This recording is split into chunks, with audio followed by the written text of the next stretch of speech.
Good day, everybody. We're reading through the Bible in a year in 2021. We're on day 85, and this is Joshua 12 to 15. And what I really should have done was at the very beginning prefaced our look at Joshua with the understanding that there's no scholarly value in what we are doing. This is us examining, looking at the ongoing revelation of Yahweh that He reveals through relationship, and we are pursuing um, everything on the level of relationship. And the reason that I'm addressing this is because if any of you have joined in looking for um, the scholarly approach to this, you're going to be disappointed because as we move through this, we're touching on groups of people, and there's absolute incredible value in taking the time to actually look into who these various people are, who the various tribes of Canaan are, what their practices were, understanding all the cultures that were going on at the time. There's tremendous value in understanding the traditions that are being established here by Yahweh, where they are now, what was the purpose then, what is their purpose now. There's tons and tons and tons of value of putting all of this into context, but that isn't our purpose here this year and what we are going through. And I keep emphasizing this because I don't know where some of you are popping in. There's a lot of new people who've joined in, and I'm glad that you're with us. But I really need you to understand our approach and our purpose this year in reading through the Bible in a year. Um, it's not that scholarly approach. It's looking at everything with the perspective of relationship, because that is so important. This other stuff is really fascinating, and it does give us some depth of understanding.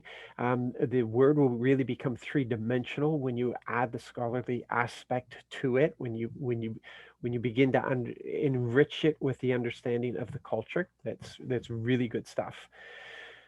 But so often we do not approach the word from the perspective of relationship, and um, we're dealing with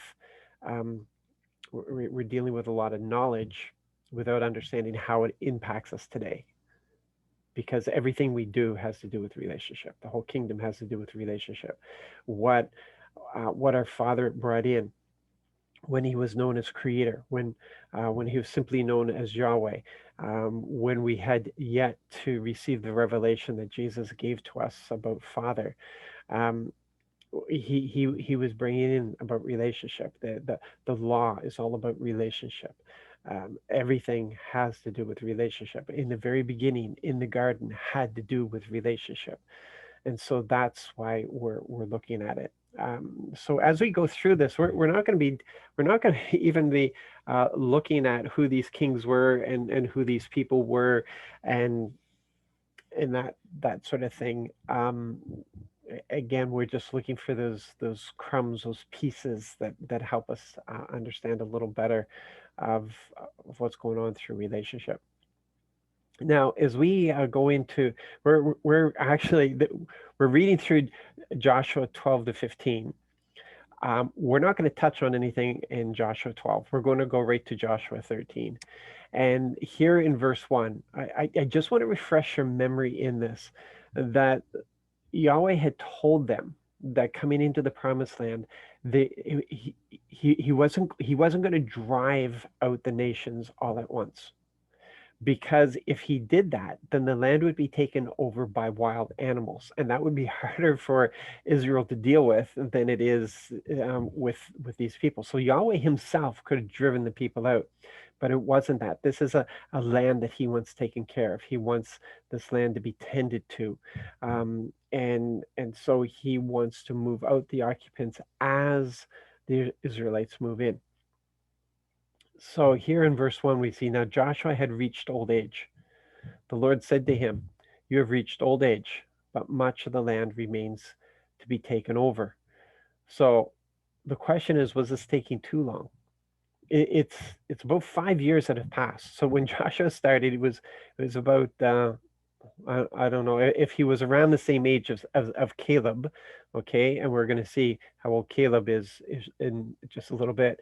If he was around the same age of Caleb, he's 85, maybe he's 90, somewhere around there. But we know we'll see when we get to Caleb that when Caleb had returned as one of the spies, he was 40 years old, and they were in the desert for 40 years, and he states he's now 85. So we know that this period of time that we've just read through in these 12 chapters has taken 5 years. And is that taking too long? Because we know that Joshua never does claim all the land. It's not till David comes along that Israel really moves into everything that they were supposed to possess. Um, Here again, we see that Israel was not capable of doing this on their own. It required the Lord's intervention. And so as he's speaking to Joshua, he's saying, I myself, in verse 6, I myself will remove the entire population of the highlands, because it takes a lot to remove people from highlands. Okay, if you're not used to mountain fighting, hill fighting, it's hard to dislodge somebody who is at a higher elevation, and they would have been dug in, and it would have been difficult. So the Lord is doing some of the heavy lifting here. He's taking care of some of this himself. So he's going to displace them. From the highlands, from Lebanon to Mishra, Mizrephoth Mam, before the Israelites. That is all the Sidonians. You have only to allot it to Israel as a legacy, exactly as I commanded you. So, like, I'm going to do this. I'm going to remove them. You just divide up the land. You take care of the administration. I'm going to take care of this practical stuff. He wants this done, doesn't he? So in verse 13, look at this. But the Israelites didn't remove the Gershurites or the Macathites. So Gershur and Macath still live among Israel today. It's like, what? Yeah, what's going on here? Because the Lord told them to remove everybody. Everybody had to be removed. That's just, but what we're going to see is this becomes a common thing. We're going to read again and again. They weren't able to displace this people. They weren't able to do that. These people were determined to live there, so Israel wasn't able to remove them. Does this mean that they're not relying on the Lord? It's the Lord's will for them to be removed. Are they starting, instead of following His instructions, instead of listening to His voice, are they relying upon themselves? Are they leaning on themselves and what they can do and what they can't do? Um, they weren't allowed anybody to live, because it would mean that idol worship was going to continue, and humanity has a tendency to go to the negative, and so the Lord knew that it would draw Israel into idol worship. So that's why He wanted this completely destroyed. It's going to come back to hurt them. In 33 of chapter 13, we see something that will be mentioned all the way through this. It's just constantly mentioned. But Moses gave no legacy to the tribe of Levi. The Lord God of Israel is their legacy, exactly as He promised them. It's just repeated again and again. This is an important thing. One of the tribes is not receiving the portion, but Joshua's tribe is receiving two portions because he was split into two tribes. So that's, in my mind, they take the place uh, um, of Levi in this. So there's still 12 portions being divided up, but Levi is not one of them. It's important to remember that, as we know it's important because they keep repeating it. So here we have, we go into chapter 15. It's only these three verses here that I want to mention from this chapter, and it's because you have to love Caleb.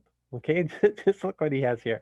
Now look, the Lord has kept me alive, exactly as He promised. It is 45 years since the Lord spoke about this to Moses. It was while Israel was journeying in the desert. Now, look, today I'm 85 years old. I'm just as strong today as I was the day Moses sent me out. My strength then, uh, my strength then was as my strength is now, whether for war or for everyday activities. So now, give me this highland that the Lord promised me that day. True, the Anakim are there with large fortified cities, as you yourself heard that day. But if the Lord is with me, I should be able to remove them, exactly as the Lord promised. Now, we just finished saying that the highland is a hard area to displace people. On top of that, here's this mighty group of people, the Anakim, and they have these large fortified cities. Okay, these large fortified cities. And this is the area that the spies had gone into and had spied out, and 10 of them had said, we can't go in here because of these fortified cities and the largeness of these people and stuff. And Caleb was saying, no, we can take this. We can take this. um and so the Lord has given it to him. So like 45 years after that, he is now going to prove as an old man that when the Lord is with you, you can do the impossible. And that's what he says. But if the Lord is with me, I should be able to remove them, exactly as the Lord promised. Man, look at that. Look at that relationship. Look at that trust, people. Look at that. And yet we so often in our day-to-day living uh, do not hope. We don't have this kind of hope. And you know that the hope that we have is not like the hope that the world talks about, like a wishful thinking. This our hope is our certainty. It's our certainty. It's being able to see into the unseen and bring that into our reality for today, right now. Not that we have the power, but it's the power of the Lord. It's the power of our God. It's the power of our Father to to fulfill His promises to us. And this is an incredible statement of faith right here, that I believe I am who he says I am. I believe he is who he says he is. And because of it, I can act upon the promises he's given to me, and impossible things are going to happen. That's where we're supposed to be in relationship. Joshua 15 now. And there's not a lot here I'm going to point out, because a lot of this is just the dividing of the land and such. Um, But I do want to point out it's Judah who is the largest and most powerful of all the tribes, who gets to go first. They get the first portion, and it's the largest portion. The land determined by lot for the clans of the Judahite tribe ran southward to the border of Edom. The Zin wasteland was the southern limit. So by lot means that doesn't determine the size. That determines, okay, so like uh, let's say there's 100 square feet or something, okay, um, and because I'm the largest of all the people, I'm going to get 30 square feet of that. Where that 30 square feet, that is what's determined by lot, so that it's a fair thing. So the most powerful is not coming in and taking up the richest land. Okay, it's a matter of, okay, I'm going to have the largest portion, but that's going to determine by me just drawing it out of the hat and deciding where that portion is going to be. Just to explain that. Now let's get back to Caleb. Okay, and you remember here, Caleb is part of Judah. Caleb belongs to Judah, and and um, and he gets special mention here in this portion that's being handed out. And it says, in agreement with the Lord's command to him, Joshua gave a portion among the Judahites to Caleb, Jephunneh's son. It was Kiriath Arba, that is Hebron.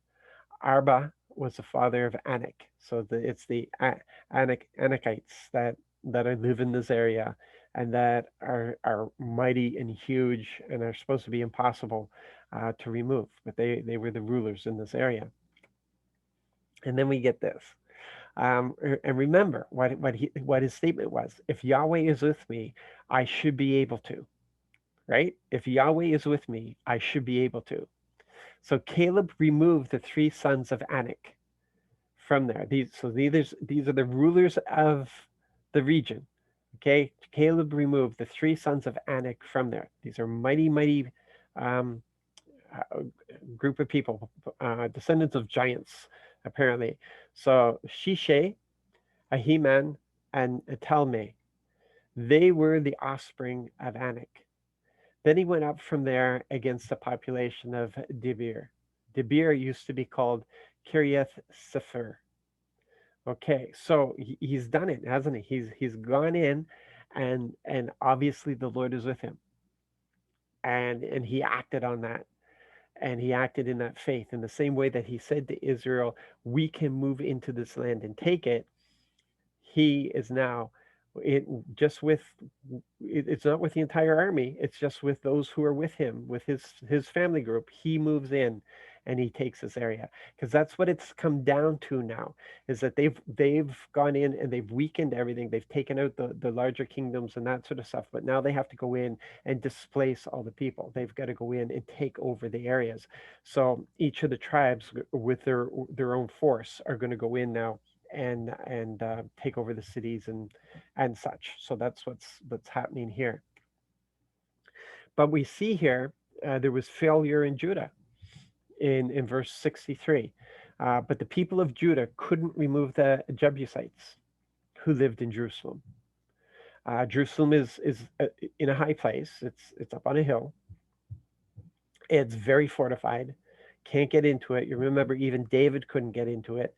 They had to find a special way into the city, and they only did that by torture, capturing somebody, torturing them, and finding out, how they could get past the city defenses.